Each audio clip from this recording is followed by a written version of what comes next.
What's up, guys? We are back with the Texas Takeover Tour. We have headed southeast from Lake Whitney and found ourselves at Lake Limestone Campground and Marina. I'm hoping it's not quite as hot as what it was last week, but I'm hoping that bite holds out. I love these things. Good. Hey, How are you doing? I'm good. I'm Sherry. We're so glad to have you out here at Lake Limestone.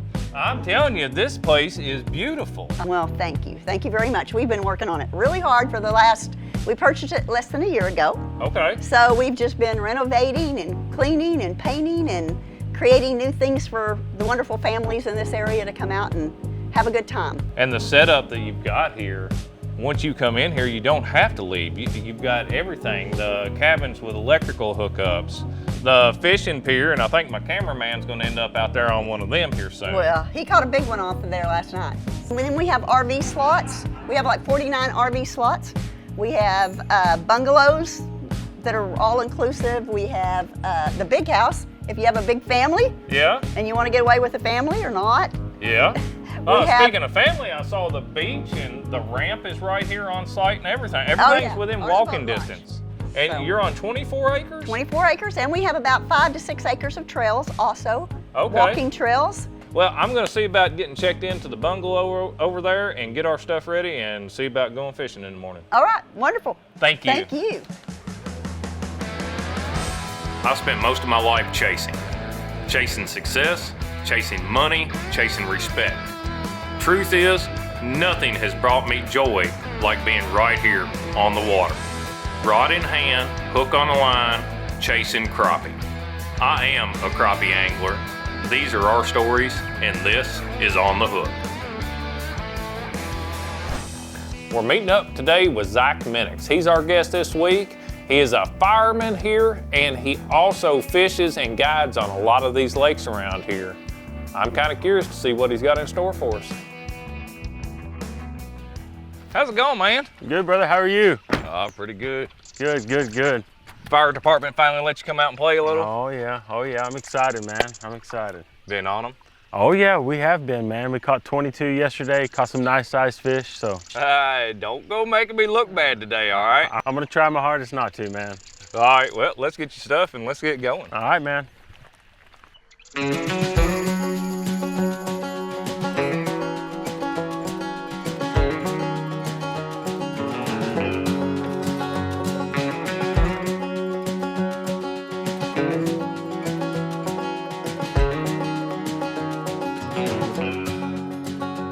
Big one. Yep. Atta boy. Hello, Lake Limestone, baby. That's what I'm talking about. All right, we got the first one out of the way. Now you can fish.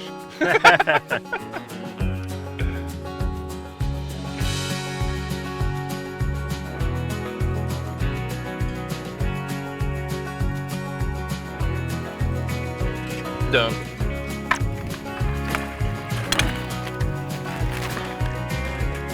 Black crappie. Yes, sir. There's a lot of blacks in here. Really? Yes. Lots of black Big crappie. old white crappie, big old, and I mean, they are chunks. That belly on that thing, it's not the regular lump. It starts from the mouth and goes all the way to the tail. Yep. That's just a chunk of a fish. We're gonna get the live well filled up before it gets full. Yes, sir.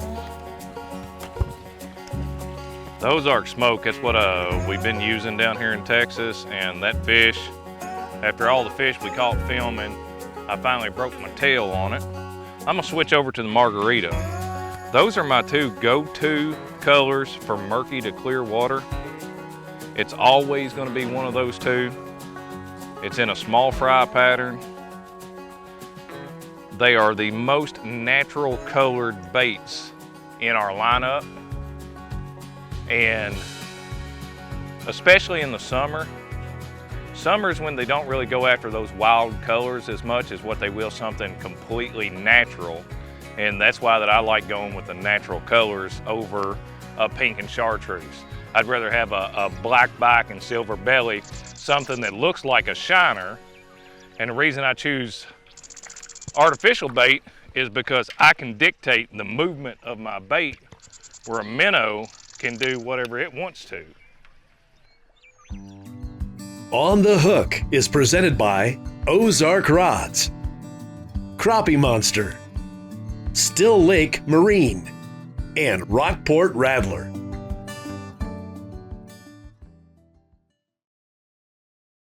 Got it. Oh, look out. That's cute. That. All right, we don't want this one on camera. Little male.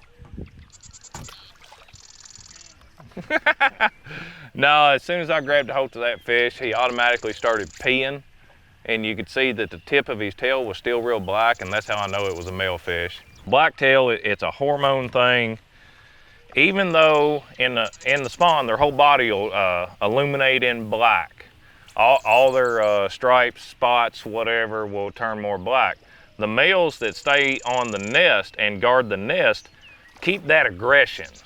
So they keep a little bit of that tail, and where I see it mostly is in the tips of their tails. You'll see a black stripe all the way down the tip of the tail, and if you grab that fish around the body and it automatically starts urinating, that is hands down a male crappie. I want to target females, especially if I'm trying to tournament fish or do a video. I try to target only the females because they're the bigger fish. They're always going to be your bigger fish. If you have a male bigger than a female, it's just because that male is older than the female. Mm-hmm. So the females are the ones that's going to get you some hardware at a tournament. They're the ones going to make a video people want to watch. So we do try to target females. In the middle of the summer like this, it's a lot harder because the males are still aggressive, and we're trying to make a TV show, so we have to catch some of the males just so that we get the content. Right. But if I have my choice, we would be out there in the middle of this channel only chasing the females, but we might not catch 6, 7 fish in an entire day and have to make sure every one of them's on camera. Yeah. We gotta adjust our eyes. They came off. That got camera shy. Because I harp on this all the time, that in the summer, when you're getting short struck, you take half the body off and get it short, and then you run the hook up through the tail to where that tail is sticking straight up in the air. So instead of having an extra inch, inch and a quarter they can grab and not hit the hook, they've got a 1/2 inch tops without, when they short strike and nip that tail, they just stuck that hook in that top lip. So here we go. Oh my God. You better not have got that on camera.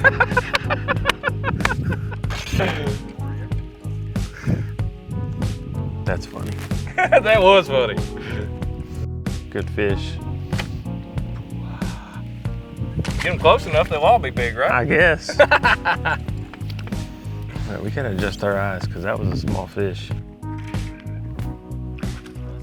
Oh, it is.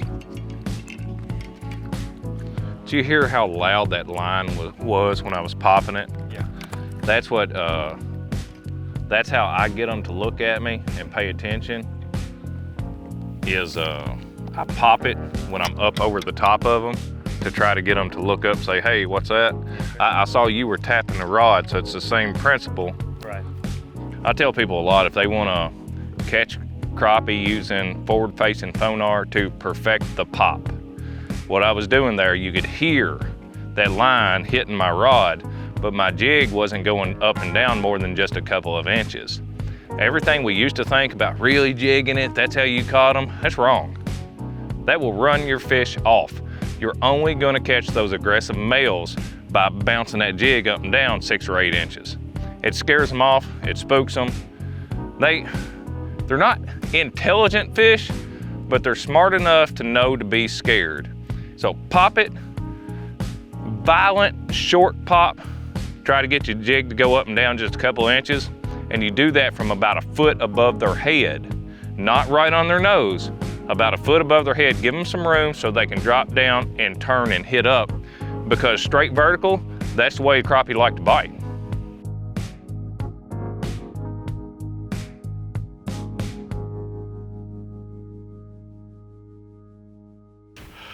Them blackfish give a bigger mark on forward-facing sonar than the whitefish do, big time.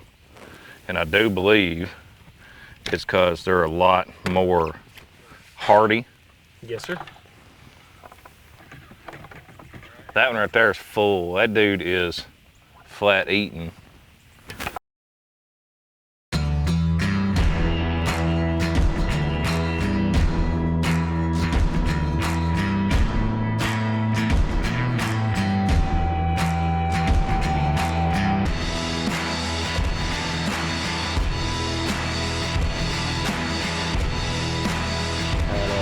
Oh, come here, baby.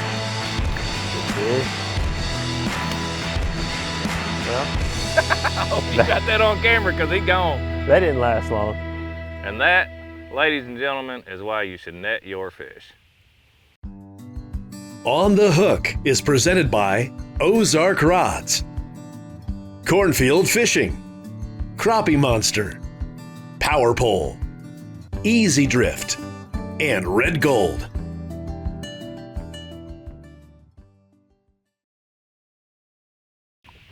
So you're a firefighter by trade. That's what you do for a living. Yes, sir. How many years you been doing that? 13 years.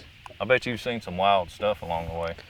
I've seen some crazy stuff, man. My name is Zach Minnix. I live in Crawford, Texas. It's about 20 miles outside of Waco. I'm a full-time firefighter. I work outside of Austin. On my days off when I'm not fighting fires, I'm a full-time guide. I run a trip on my first day off in the afternoon, and on my second day off, I run one that morning. I've been guiding on limestone for about 2 years now. It's a great lake. I love fishing it. It's full of timber. It fishes different than any lake in Central Texas. Most of our lakes that we have that I live that are right around me, they're more brush pile lakes, and if the timber is available, it's in shallow water. This lake offers timber in deep water all the way to 2 foot of water.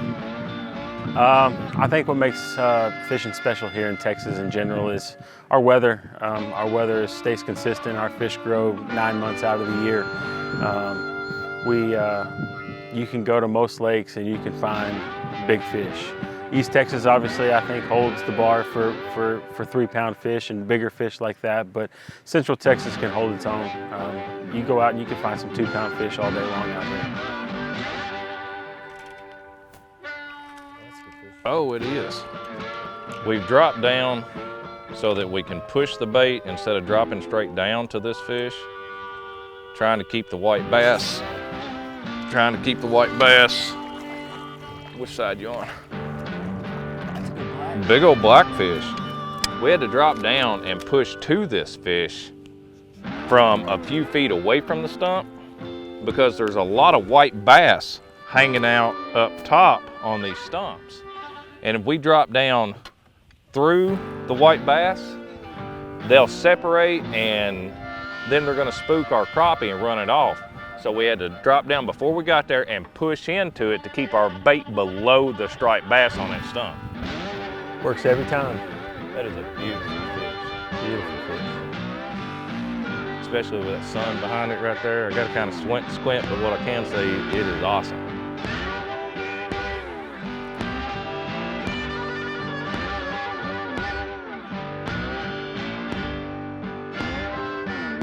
Now this week, we're at a lake that's a little bit clearer than what we were last week. What that does is takes those crappie and pushes them down, and that's why those crappie are all the way down on the bottom. Now when they get on the bottom and you're looking with forward-facing sonar, you'll see a half moon or possibly that head cocked up. If that head is angled up, you absolutely have to drop on that fish. Got him, net.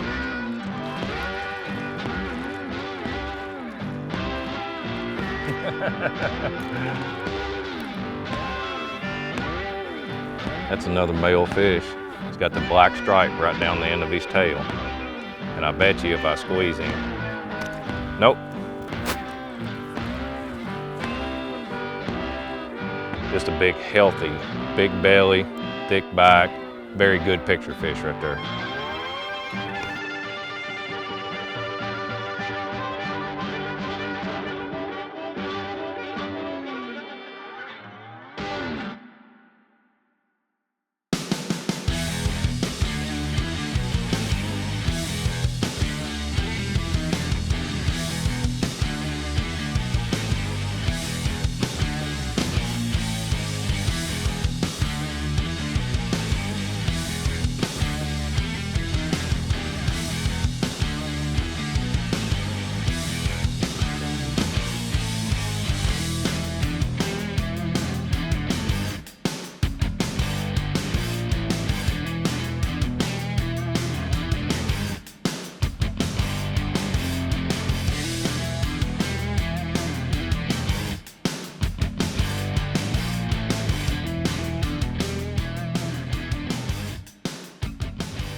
A white crappie and a black crappie just came out of the exact same treetop.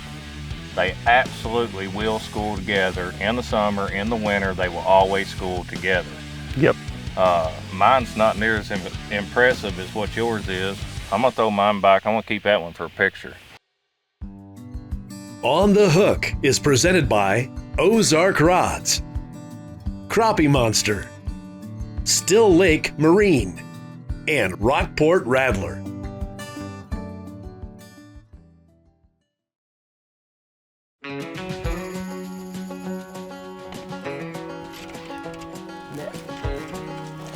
Striper.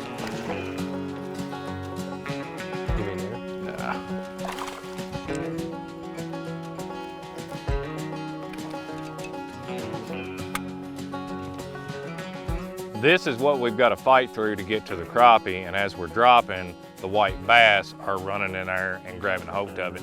And this is a white bass. Its bars are straight, they're not broken like a hybrid would be, like we were chasing with Trevor Lee over at Possum Kingdom. This one is a legit white bass, and they really don't get a whole lot bigger than that, maybe double that one size, and they're really good eating too. There you go. That's a good one. Yes, sir, that's a good one. Come here, baby.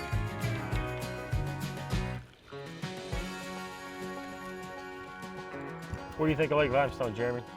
Man, it is a crappie fisherman's paradise. You've got all this standing timber out here and giant crappie, white crappie, black crappie, and they're schooled up together in the middle of the summer. I mean, it's got to be getting close to 100 degrees right now. And we're still just out here just smoking. What was it that got you into crappie fishing? Well, when I was younger, my mom's parents and my dad's parents, both of them crappie fished. My dad's parents lived on Eufaula, and my mom's parents lived out there in West Texas. And I can remember just jumping on the boat, going to the beaver dens, finding the snakes, and dropping down and catching the crappie. And it's really the only fish that I've ever just stayed at. A few years I went stagnant, then as I got older, I got into it when I was in high school, and it's what I've always loved to do. You know, I started out a little bit different. I didn't start crappie fishing until later in life, and then I just got consumed with it, man. Figuring these things out, because they can be ornery, they can be good to you, they can be mad at you, and every single time it's an absolute ball. Even when you don't catch fish, you still learn something so you can catch fish the next time you go out. Yes, sir.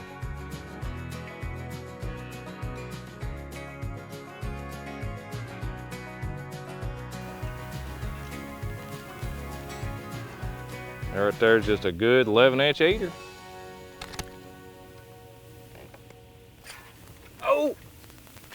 Oh, geez, I should have netted that one. He's gonna slap me with a fish. I'm not that ugly.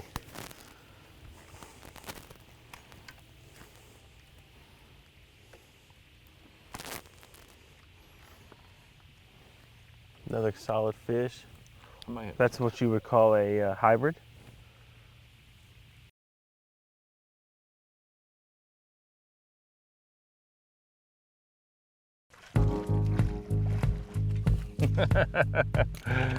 Man, we could set out here and do this right here absolutely all day.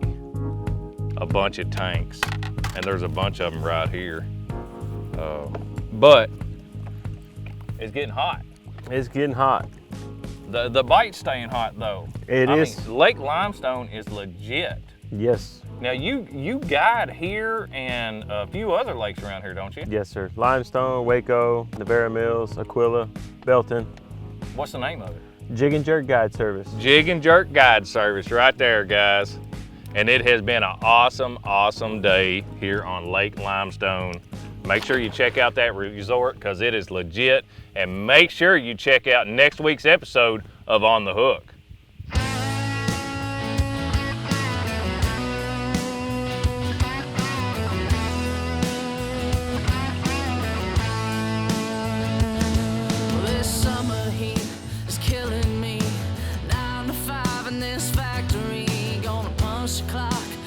Home to my house, grab a cooler and this mouth's gonna be good off shirt, and now I'm out of here. Call my buddies to meet me down by the water.